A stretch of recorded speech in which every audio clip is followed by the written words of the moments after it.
asalaamaaleykum mbokk internet yu ñuy seetaan à travers seen kaddu tey nag ñu ngi fi place de la nation comme niñ koy defee à chaque fois di ñëw ci li nga xam ne mooy doxum ñaxtu bi nga xam ne waa M2D amal nañ ko tey ci li nga xam ne moom mooy détenu yi ñu téye woon ci événement yi fi xewoon ci mois de mars chaque jour nag ni lañ koy defee waa M2D dañuy taxaw ngir xeex ngir jàppale ñi nga xam ne ñoom ñoo jotu seen ginnaaw di xeex tamit li nga xam ne moom mooy démocratie fii ci mim réew di xeex tamit li nga xam ne moom mooy ñi nga xam ne tey jii nii mënaluñ seen bopp dara askan bi tey ñoo fi ñëw taxaw ngir xeex loolu di wax son excellence monsieur le président de la république moom mu taxaw ngir génnee ñi nga xam ne moom mooy détenu yooyu nga xam ne jàppoon nañ leen ci manifestation yi fi jotoon a xew kilifa diine yi ak kilifa aada yi wax nañ ba nga xam ne lépp daloon na mais actuellement ñi nga xam ne ñoom ñooy waa M2D dañoo taxaw uniquement pour ngi nga xam ne dañoo bëgg a xeex pour génnee ñi nga xam ne ñoom ñooy détenu yooyu ñu nag gis fi nag homme politique yu bëri ki nga xam ne moom mooy Ousmane Sonko démb amaloon na ab déclaration ne deuxième vague il faut que mu am parce que il faut que ñu génnee ñi nga xam ne ñoom ñooy détenu yooyu boo gisee nag ñoom Guy Marius Sagna ñu ngi fi presse bi ñëpp a ngi fi à travers au Sénégal ñëpp pour uniquement pour xeex li nga xam ne moom mooy liberté détenu yooyu ñu téye woon ci prison yi balaa ñoo tàmbale nag dañuy jéem a dem xool ñi nga xam ne ñoo fi ñëw pour xeex li nga xam ne moom mooy détenu yi nga téye woon jamono yi ñu génn. parce que ni ngeen ko xamee suñu doomu ndey kilifa dañ ko jàpp ci benn marche fële ca Kaolack maanaam droit de marche ba tey nit yi autorisé wuñu ko fii donc. ñoom Aliou Sané coordinateur bi ak yeneen membre du mouvement bi dañu dem pour jàppale ko man la ñu yónni fii pour ma ñëw teew ci marche bii nii tey mais wax ne lu tax ma nekk fii mooy parce que suñu président dafa waxtaanoon ak xalif généraux yi ñu décidé woon ne dinañu libérer détenus politiques yi boobu ba tey ça fait 8 jeunes yi nga xam ne 4 yu dëkk Diourbel ak 4 yu dëkk Ziguinchor ba tey ñu ngi ci kaso gi alors que waxoon nañu ne état bi waxoon nañu ne dinañu bàyyi ndaw ñi ñu génn ñu dem ba tey bàyyiwuñu leen 3 mois ñu ne pratique yooyu kañ lay jeex et même ñi toog fii état bi ñi toog jamono ji ñoom ñoo nekkoon ak ñun ci place bi 2011 di xeex ak waa M23 di xeex di pour justement yenn yi bañati am Sénégal ñoom ñu toog yooyu di continuer ba tey benn préfet taxaw na wax ne tant que moom mu ngi Kaolack du nangu droit de marche ñu ne loolu kañ lay jeex donc il faut que sénégalais yi xippi seen bët te dafa mel ni suñu président su soxlaa day dem toog sukk ci xalif généraux yi mais bu ko xalif généraux yi ñaanee du ko def ñoom ñoo ko ñaan pour mu libérer détenus yi société civile wax ko ñeneen ak ñeneen wax ko ba tey ñooñu ñu ngi ci kaso bi looloo waral manifestation bi looloo waral ñu nekk fii et que droit de marche du yoon ñu koy bafoué may wax ndaw ñi le 15 bii la ñuy ubbi inscription ci liste électorale yi lillaahi wa rasuuli wax bi ay jaay guerrier ci réseaux sociaux yi jaay dëgër fit loolu yëpp dëgg la mais li ko sut mooy dem leen inscrire envahir leen préfecture yi envahir leen commissariat yi dem leen fexe ba bindu ci liste électorale yi et ñu xam ni ñuy falee bañ di fal nit parce que dafa am xaalis wala dafa am parti bu baax mais ñuy fal par rapport ak programme na ndaw ñi dem bindu lillaahi wa rasuuli na ndaw ñi dem bindu merci. dajaloo bi nga xamante ni moom la M2D woote te li nga xamante ni moom mooy sabab bi di ne gannaaw ba nga xamante ni li xewoon ci weeru mars xew na réew mi yëngu loolu kilifa diine yi ak ku mel ne Serigne Mountakha ñi ngay ñaanal yàlla mu yàgg fi loolu te wér ndaxte amal na loolu njëriñ réew mi woote woon dal woote woon jàmm fekk ñun ñu naan amal ay yëngu bu yónni sëñ Bassirou Porokhane ne nañu dàqal lépp te bàyyi ko moom li nga xamante ni ñun mooy suñu ay mébét dana ko jël jébbal ko kii di njiitu réew mi wax ko ngir mu def ko ngir daal mën a dellu ci réew mi loolu taxul ñu jébbal ko benn bataaxal bu ñu tënk fukki poñ yooyu bokkoon ci képp koo xam ne naa tegoon loxo ci ñaxtu yooyu noonu ñu bàyyi la nga dellu sa kër.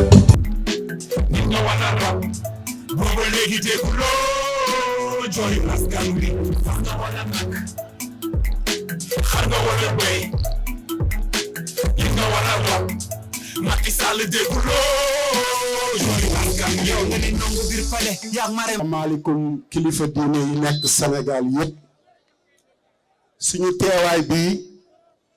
li ko indi mooy ñàkke teggin yi leen ñàkke teggin.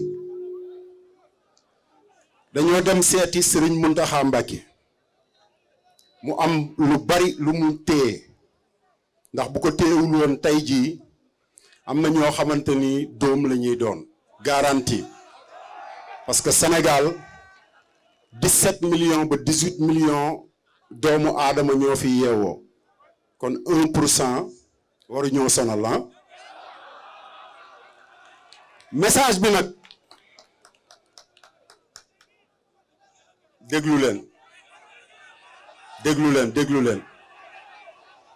déglu leen ba pare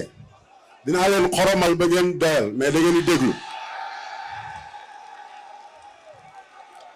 xam nga lu tax ma ne ñu déglu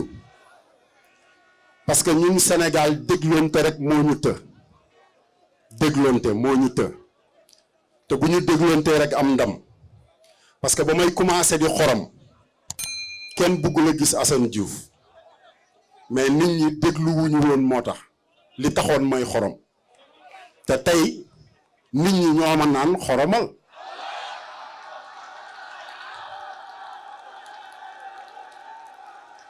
kon président Macky Sall 31 décembre 2020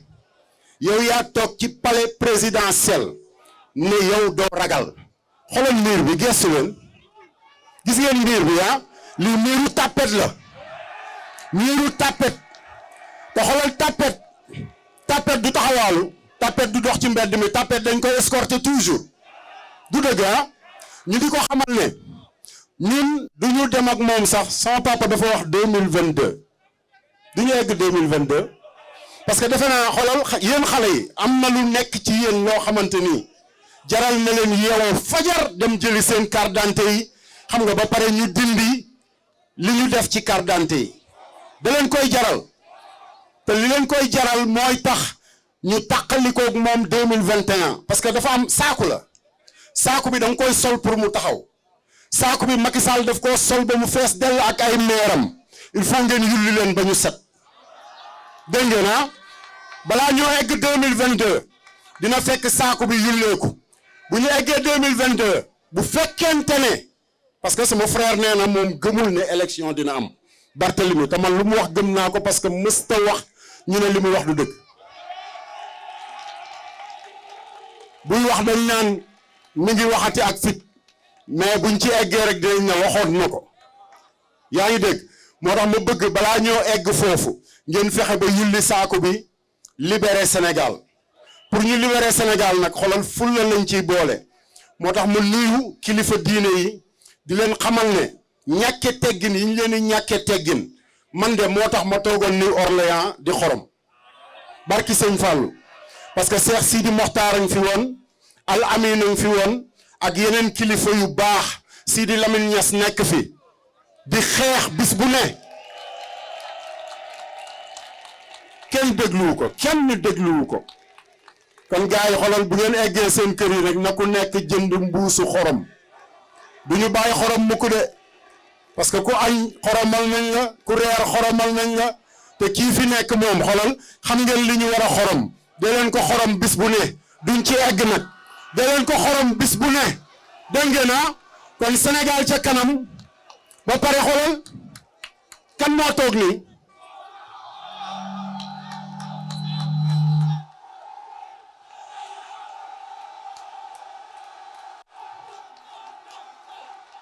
jógal taxaw waay non jógal taxaw jógal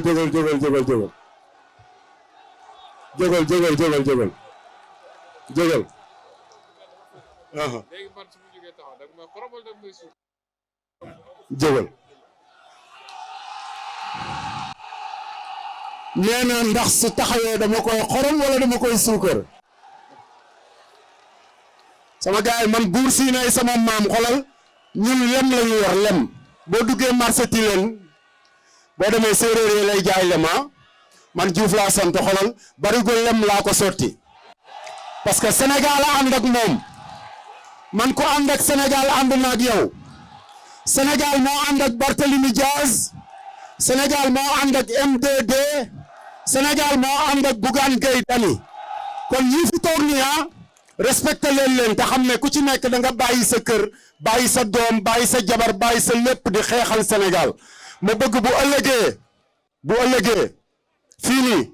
damay dégg yenn nit ñi di naan feesul parce que xolu sénégalais yee fees te ku sa xol fees bu sa xol feesee génne la sa néeg du yomb. jërë ngeen jëf.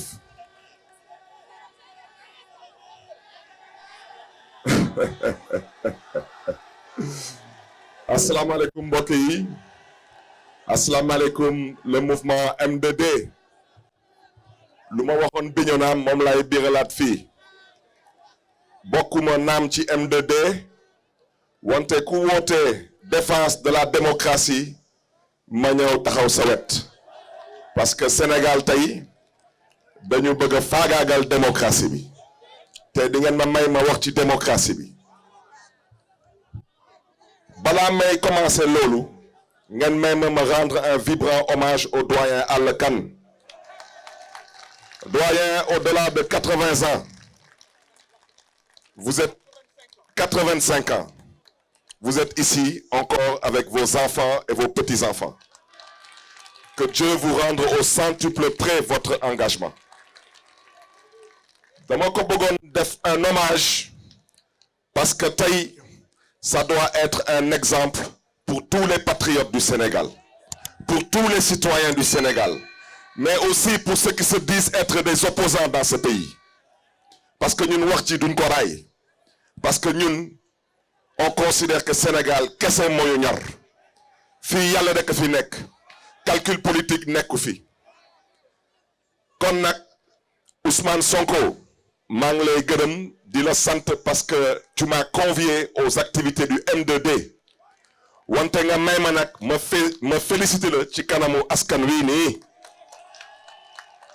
Ousmane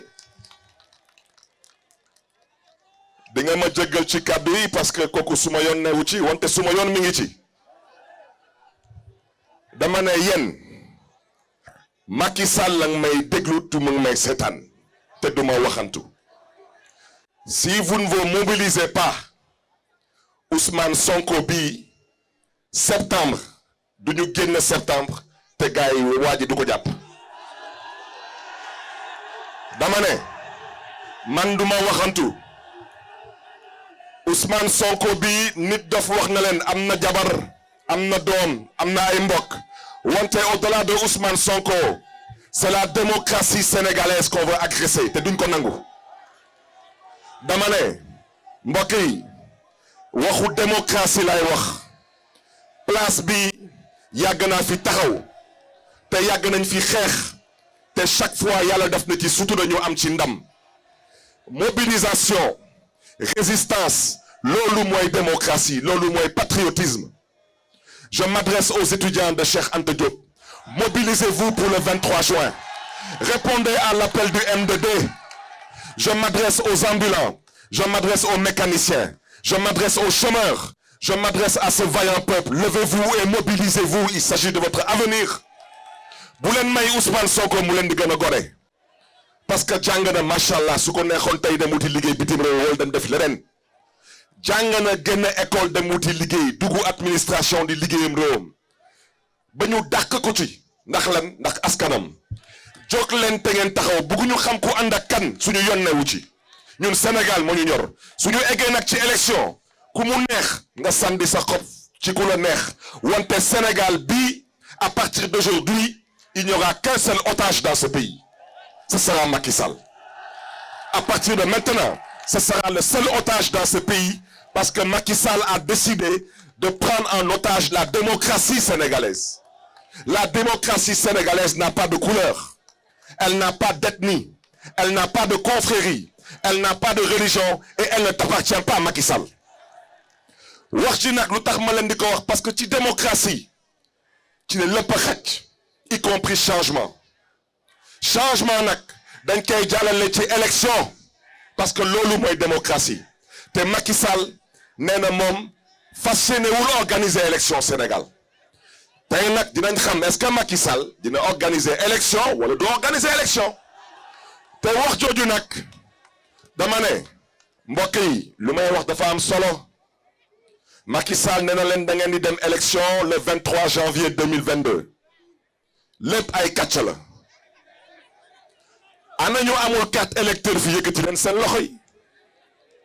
waaw yéen nag ngeen ñëw taxaw fii ñu leen yéen ay doomu Sénégal ngeen wonte yéen du ngeen bokk fan la ko teg yéen loi bi moo ne Macky Sall lañ may dégg la loi électorale nee na at bu nekk mu am élection ak ñàkk am élection at bu nekk 1er février ba 31 juillet képp kuy doomu Sénégal nga bëgg a bindu commission mairie bu nekk commune bu nekk day am commission ñaari at ngi nii Macky Sall lank bañ teg commission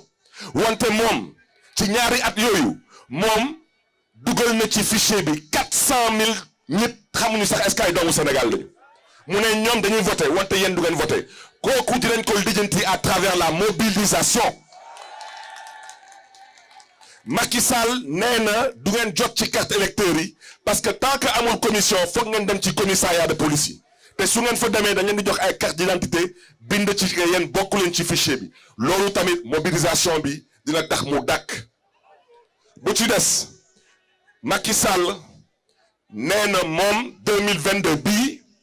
fas yéenewul organiser élection locale mooy maire ak élection député mooy législative mobilisation bii dina ko lijjanti Macky Sall nee na moom lu mu ndam mooy jël législative te mu ngi may déglu dàq ko ba 2024 parce que gis ngeen dëkk bi gis ngeen lu fi xewoon ci mars dernier lu tax mu wax leen waxu élection locale somnifère la daf leen bëgg a nelawal ngeen tàpp seen xol yi ñu dem ba 2024 ngeen yaakaar am présidentielle mu joxaat leen beneen somnifère na leen député la dama ne 2024 présidentielle tu pars pas de présidentielle tu pars d'accord ngeen wala d'accordu leen d'accord ngeen wala d'accordu leen 2024 présidentielle tu pars pas de présidentielle tu pars parce que démocratie bi du sam moomeel démocratie moo tax nga falu nekk président du Sénégal démocratie mooy tax keneen di fi falu fii nekk fi président du Sénégal amul droit di ko xañ askanu Sénégal bugguma guddal wante dama ne suma baat ci kaw M2D ñu ngi leen di féliciter ñu ngi leen di encourager ñu ngi leen di ñaax ngeen gën a góorgóorlu ci taxawaay bi parce que dëkk bi une fois de plus les problèmes de ce pays ne seront pas réglés par les hommes politiques les problèmes de ce pays seront réglés par le peuple sénégalais ñu ngi leen di gërëm di leen di sant le 23 juin nag maa ngi ñaax waa M2D kooku l'expérience mooy wax manifestation dañ koy préparer on doit aller dans les marchés les gares routières à l'université dans les grandes places sensibiliser les Sénégalais leur donner des flyers leur demander de se mobiliser contre la cherté de la vie contre l'agression de la démocratie contre la liquidation des adversaires soi-disant politiques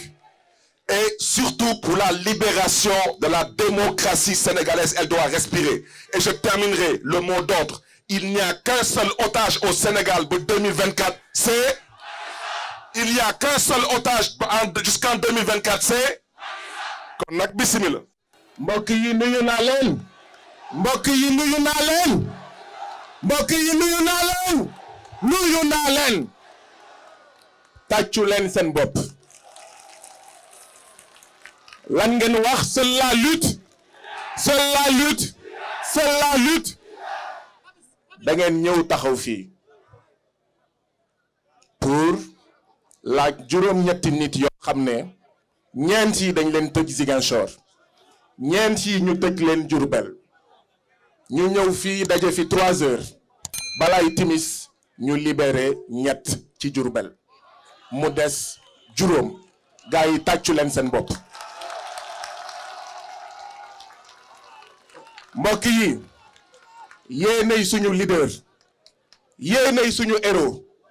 yéen askan wi yéenay suñu leader yéenay suñu héros tàccuwaat leen seen bopp wane ngeen tey ne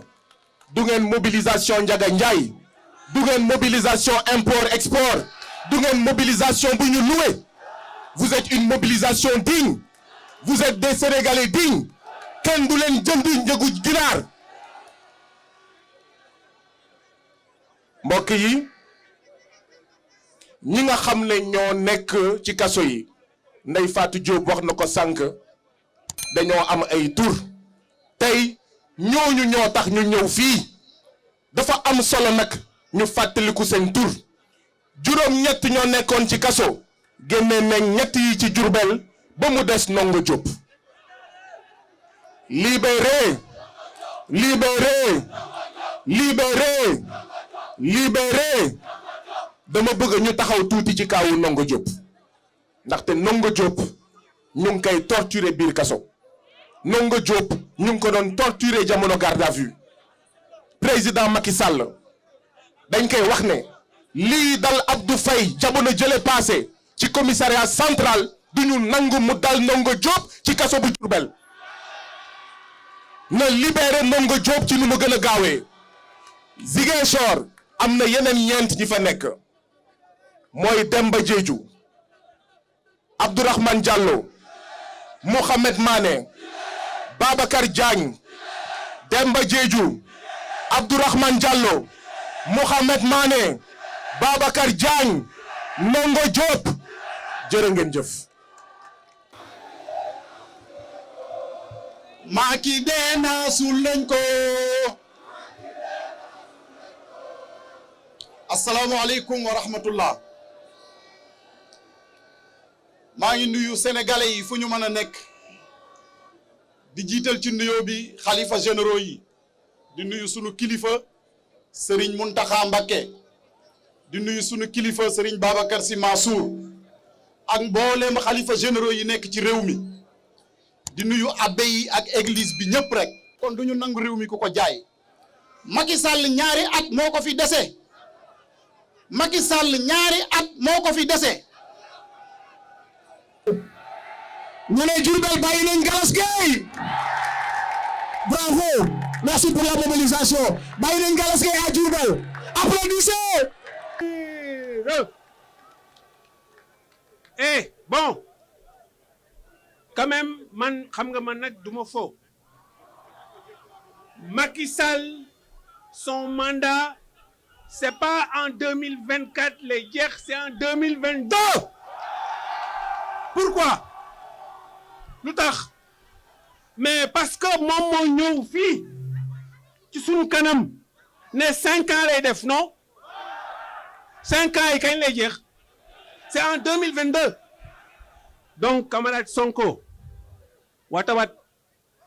camarade attention c'est en 2022 que s'achève le mandat de Macky Sall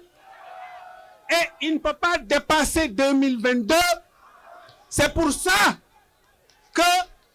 ils veulent créer des problèmes à Sonko. C'est pour ça que ils ont créé les problèmes à Adjamato mooy Guy Marius Adjamato mooy vrai de vrai en Joola kon boobu mooy premier point bi. Malick Gakou de Kaolack Sonko fa woon aussi nee na na ñëpp daje Malick Gakou ko wax ñun au niveau de Ñoolank au niveau du comité des intellectuels gaañi képp ku mere woon sa moroom baal ko na ñëpp ànd. affaire bi mujj nag waaye boobu nag engagé wul Ñoolank engagé wul comité des intellectuels talibé Malick Ndiaye la engagé boobu lan la d'ici une semaine maanaam vendredi prochain bu fekkee ne libéré wu ñu ñooñu li ma waxoon ci Khalifa Sall waa Y'en a marre yéen a ngi koy dégg de fii la yéen a organisé woon dama ne woon Khalifa Sall nañ dem ñu jëli ko en prison kon bu fekkee ne dans une semaine libéré wu ñu gars yi nañu def ndànk ñu waxtaan ñu def une manifestation pour dem jëli gars yi dëgg la wala du dëgg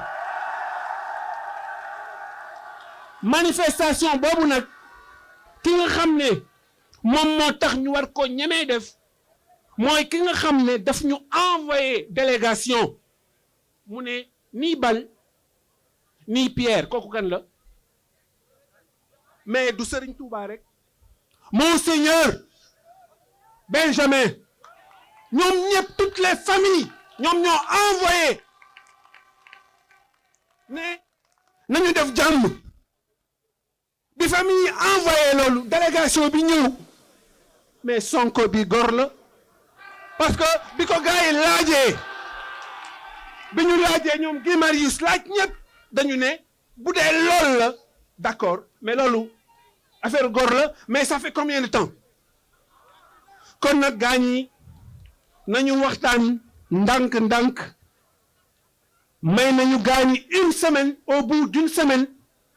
danañu def manifestation comme ni ma koy waxoon ci Khalifa Sall avant qu'il soit trop tard ñu dem jëli gaa yi kon nag gaa ñi préparons-nous préparer la situation et la diaspora aussi jërëjëf. ñoo koy gisandoo marche baa ngi nii jeex na ñu gis ne tey jii Ousmane Sonko wax na lu am solo ci wàllum élection locale yi nga xam ne moom la ñu dëppmal ñu wax ne nag képp kuy sénégalais képp kuy askanu Sénégal na dem inscrire li nga xam ne moom mooy ci élection locale yi nga xam ne moo fi war a am. Guy Marius Sagna aussi tamit dégg nañ ko ki nga xam ne tamit mooy Barthélémy Diaz tamit dégg nañ ko ñoom ñëpp dégg nañ leen